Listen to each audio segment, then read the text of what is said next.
Hi hello ಎಲ್ಲರೂ ಹೇಗಿದ್ದೀರಾ? Welcome back to Suji Vishnu logs. ಇವತ್ತಿನ ವೀಡಿಯೋದಲ್ಲಿ ರವೆ ಲಡ್ಡು ಮಾಡ್ತಾಯಿದ್ದೀನಿ ಸಿಂಪಲ್ಲಾಗಿ ಮತ್ತು ಈಸಿಯಾಗಿ. ಬನ್ನಿ ಈ ವಿಡಿಯೋದಲ್ಲಿ ನೋಡೋಣ. ಪ್ಲೀಸ್ ನನ್ನ ಚಾನಲ್ನ ಯಾರೆಲ್ಲ ಹೊಸದಾಗಿ ನೋಡ್ತಾ ಇದ್ದೀರಾ ಸಬ್ಸ್ಕ್ರೈಬ್ ಮಾಡ್ಕೊಂಡು ಈ ವಿಡಿಯೋ ಪೂರ್ತಿಯಾಗಿ ನೋಡಿ. ನಿಮ್ಗೇನಾದ್ರು ಇಷ್ಟ ಆದರೆ ಒಂದು ಲೈಕ್ ಮಾಡಿ, ನೀವು ಟ್ರೈ ಮಾಡಿ ಕಮೆಂಟಲ್ಲಿ ತಿಳಿಸಿ. ಫಸ್ಟು ನಾನು ಬಾಣಲಿ ಇಟ್ಕೊಂಡು 2 ಟೇಬಲ್ ಸ್ಪೂನ್ ತುಪ್ಪ ಹಾಕಿ ಒಂದು ಅರ್ಧ ಕಪ್ಪಷ್ಟು ಒಣ ದ್ರಾಕ್ಷಿನ ಸೇರಿಸ್ಕೊಂಡು ಗೋಲ್ಡನ್ ಕಲರ್ ಬರೋವರೆಗೂ ಫ್ರೈ ಮಾಡ್ಕೊಬೇಕು. ಫ್ರೈ ಮಾಡಿ ಎತ್ತಿಟ್ಕೊತಾ ಇದ್ದೀನಿ.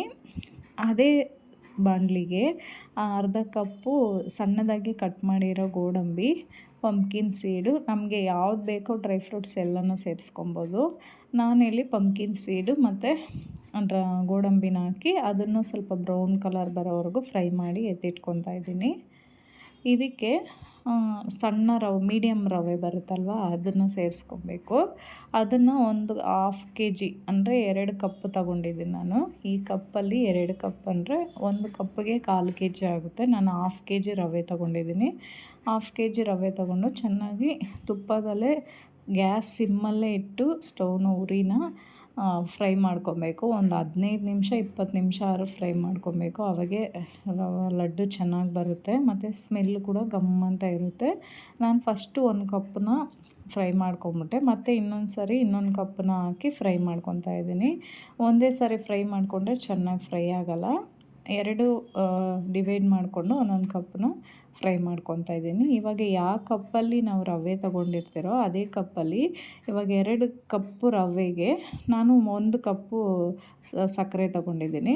ಸಕ್ಕರೆನ ಮಿಕ್ಸಿಗೆ ಹಾಕ್ಕೊಂಡು ಅದಕ್ಕೊಂದು 4-5 ಏಲಕ್ಕಿ ಹಾಕಿ ಪುಡಿ ಮಾಡ್ಕೊತಾ ಇದ್ದೀನಿ. ಇವಾಗ ಫ್ರೈ ಮಾಡಿರೋದನ್ನೆಲ್ಲ ಬಾಣಲಿಗೆ ರವೆನೆಲ್ಲ ಮಿಕ್ಸ್ ಮಾಡಿ ಒಂದೇ ಪಾತ್ರೆಯಲ್ಲಿ ಮಿಕ್ಸ್ ಮಾಡ್ಕೊಬೇಕು ಎಲ್ಲನೂ.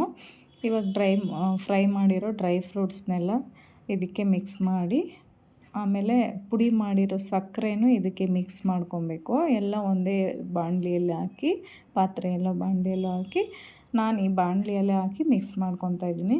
ಚೆನ್ನಾಗಿ ಮಿಕ್ಸ್ ಆಗಬೇಕು ಅದೆಲ್ಲ.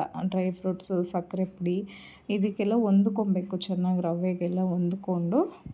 ಅದೇ ಮೇಲೆ ತುಪ್ಪ 1-2 ಟೇಬಲ್ ಸ್ಪೂನ್ ತುಪ್ಪನೂ ಹಾಕಿ ಚೆನ್ನಾಗಿ ಮಿಕ್ಸ್ ಮಾಡ್ಕೊಬೇಕು. ಹಾಲನ್ನ ನಾನು 1/4 ಲೀಟ್ರ್ ಹಾಲು ತೊಗೊಂಡಿದ್ದೀನಿ. ಅದನ್ನು ಚೆನ್ನಾಗಿ ಸ್ವಲ್ಪ ನೀರು ಹಾಕಿ ಹಸಿ ವಾಸನೆ ಹೋಗೋವರೆಗೂ ಹಾಲನ್ನ ಚೆನ್ನಾಗಿ ಕುದಿಸ್ಕೊಬೇಕು.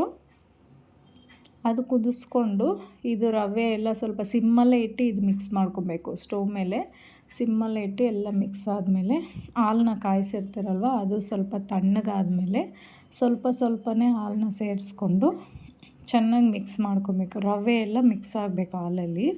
ಅದು ಉಂಡೆ ಮಾಡೋದಕ್ಕೆ ಚೆನ್ನಾಗಿ ಬರಬೇಕು. ಆ ಥರ ಮಿಕ್ಸ್ ಮಾಡ್ಕೊಬೇಕು. ನಾನಿಲ್ಲಿ ಸ್ವಲ್ಪನೇ ಹಾಲು ಹಾಕಿ ಚೆನ್ನಾಗಿ ಮಿಕ್ಸ್ ಮಾಡ್ಕೊತಾ ಇದ್ದೀನಿ. ಬೇಗನೆ ಆಗುತ್ತೆ ಮತ್ತು ತುಂಬಾ ಟೇಸ್ಟಾಗೂ ಇರುತ್ತೆ ಈ ರವೆ ಲಡ್ಡು. ಇದು ನಾನು ಒಂದು 35-40 ಲಡ್ಡು ಬಂದಿದೆ 1/2 kg ರವೆಗೆ. ಈ ಥರ ಮಿಕ್ಸ್ ಮಾಡಿಕೊಂಡು ಸ್ವಲ್ಪ ಬಿಸಿ ಇರಬೇಕಾದ್ರೆ ಸ್ವಲ್ಪ ತುಪ್ಪನೂ 1-2 ಟೇಬಲ್ ಸ್ಪೂನ್ ತುಪ್ಪನೂ ಸೇರಿಸಿ ಉಂಡೆ ಮಾಡ್ಕೊಬೇಕು ಅಷ್ಟೇ. ತುಂಬಾ ಟೇಸ್ಟಾಗೂ ಇರುತ್ತೆ ಮತ್ತು ಬೇಗನೆ ಆಗುತ್ತೆ. 1 ವಾರ ಇಟ್ಟರೂ ಏನೂ ಆಗೋಲ್ಲ. ಈ ಥರ ಮೆಥಡು. ಇನ್ನೊಂದು ಥರ ಮೆಥಡು ಇದೆ, ಸಕ್ಕರೆನ ಪಾಕ ತೆಗೆದುಬಿಟ್ಟು ಆ ಥರನೂ ಮಾಡ್ಕೊಬೋದು. ನಾವು ಯಾವಾಗ ಈ ಥರನೇ ಮಾಡೋದು, ಅದಕ್ಕೆ ಈ ಥರ ಟ್ರೈ ಮಾಡಿ ತೋರಿಸ್ತಾ ಇದ್ದೀನಿ. ಈ ವಿಡಿಯೋ ಏನಾದ್ರು ನಿಮಗೂ ಯೂಸ್ಫುಲ್ ಆಗ್ಬೋದು ಅಂದ್ಕೊಂಡಿದ್ದೀನಿ. ಪ್ಲೀಸ್ ನನ್ನ ಚಾನಲ್ನ ಯಾರೆಲ್ಲ ಹೊಸದಾಗಿ ನೋಡ್ತಾ ಇದ್ದೀರೋ ಸಬ್ಸ್ಕ್ರೈಬ್ ಮಾಡ್ಕೊಂಡು ಈ ವಿಡಿಯೋ ಪೂರ್ತಿಯಾಗಿ ನೋಡಿ. ನಿಮ್ಗೇನಾದ್ರು ಇಷ್ಟ ಅಂದರೆ ಒಂದು ಲೈಕ್ ಮಾಡಿ, ಎಲ್ಲಿ ಸ್ಕಿಪ್ ಮಾಡ್ದಿರೋ ಈ ವಿಡಿಯೋ ಪೂರ್ತಿಯಾಗಿ ನೋಡಿ. ನಾನಿವಾಗ ಎಲ್ಲ ಉಂಡೆ ಮಾಡಿ ಇಟ್ಕೊತಾ ಇದ್ದೀನಿ. ತುಂಬಾ ಟೇಸ್ಟಾಗೂ ಇತ್ತು ಮತ್ತು ಈಸಿಯಾಗೂ ಆಗುತ್ತೆ. ನೋಡಿ ಎಷ್ಟು ಚೆನ್ನಾಗಿದೆ ನೋಡೋದಕ್ಕೆ. ನೀವು ಟ್ರೈ ಮಾಡಿ ನೋಡಿ. Thank you for watching.